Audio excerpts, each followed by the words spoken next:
দাসীর সাথে সহবাস জায়েজ হলে টাকা দিয়ে পতিতালয়ে গেলে কি গুনাহ হবে? কারণ তখন তো সাময়িক সময়ের জন্য দাসী কেনা হয়। অত্যন্ত আফসোসের বিষয় যে প্রশ্নকর্তার দাসী সম্পর্কে ধারণা নাই। কৃত দাসী, সাধারণ দাসী না, কৃত দাসীর সাথে সহবাস করা জায়েজ আছে, স্ত্রীর মতো আচরণ করা জায়েজ আছে। কার জন্য? ওই কৃতদাসীর যে মালিক তার জন্য। কৃতদাসীকে তিনি মনে করেছেন কৃতদাসী মানে হলো বাসার কাজের লোক, নাউজুবিল্লাহ।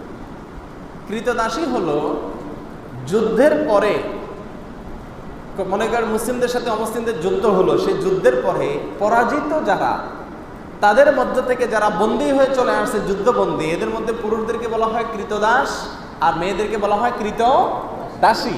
তাহলে যুদ্ধবন্দী হিসাবে গ্রেপ্তার হয়ে কোনো একটা পক্ষের হাতে না